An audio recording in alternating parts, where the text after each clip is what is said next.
ہر شخص، ہر فرد، خواہ وہ نواب ہو یا فقیر ہو، بادشاہ ہو یا فقیر ہو، وہ اپنی رائے کا حق دے سکتا ہے، جو حق اسے اللہ تعالیٰ نے دیا ہے۔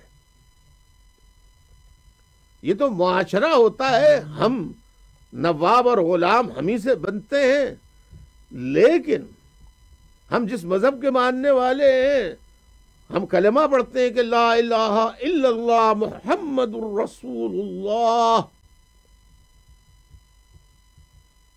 ہم کہ اللہ پر ایمان لائے اور اس کے پیغمبر پر ایمان لاتے ہیں، اس کے بغیر ہم مسلمان نہیں ہو سکتے۔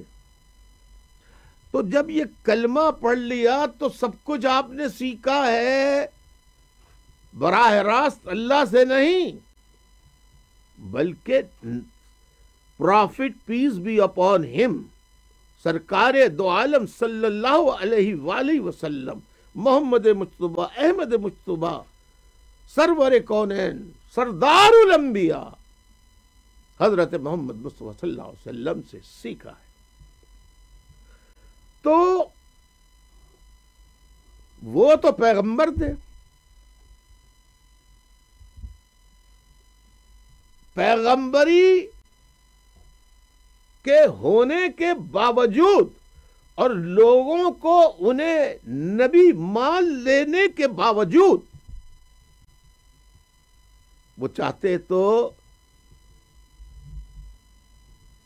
کچھ یعنی دنیاوی دکھانے کے لیے کیا کچھ نہیں کر سکتے تھے، لیکن انہوں نے اپنے عمل سے ہر کام کو کر کے بتایا کہ کسی بھی کام کو کرنے میں کوئی کام بڑا چھوٹا نہیں ہوتا ہے، آپ کو شرمانا نہیں چاہیے۔ اور میں اپنے ساتھیوں کو بس یہ پیغام دینا چاہتا ہوں کہ یاد رکھو، آپ یہ نہ دیکھیں کہ منزل کب ملے گی، ملے یا نہ ملے، جد و جہد کرتے رہنا ہے۔ منزل ملے یا نہ ملے،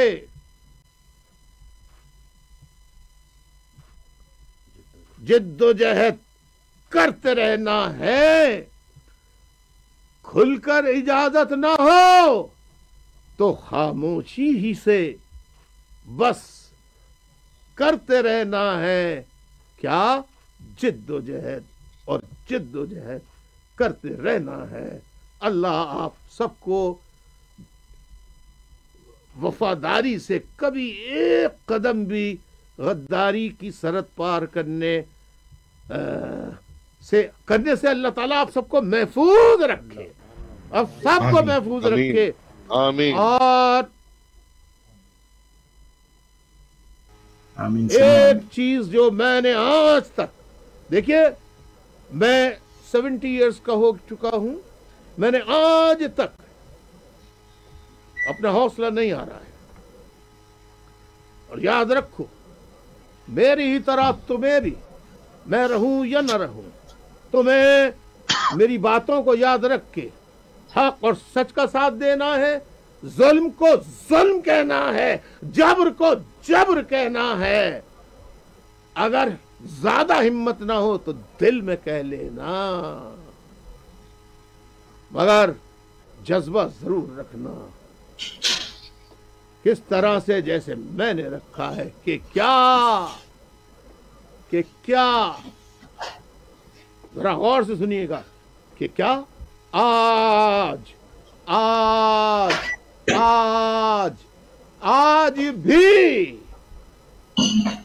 آج بھی منزلوں پر لگی ہے نظر، آج بھی منزلوں پر لگی ہے نظر، دل میں رکھتے ہیں عزم سفر، آج بھی دل شکستہ نہ سمجھے زمانہ ہمیں، دل شکستہ نہ سمجھے، ہم دل شکستہ نہیں ہے، دل شکستہ زمانہ نہ سمجھے ہمیں، اپنی ہمت ہے سینہ سپر آج بھی والسلام والسلام والسلام.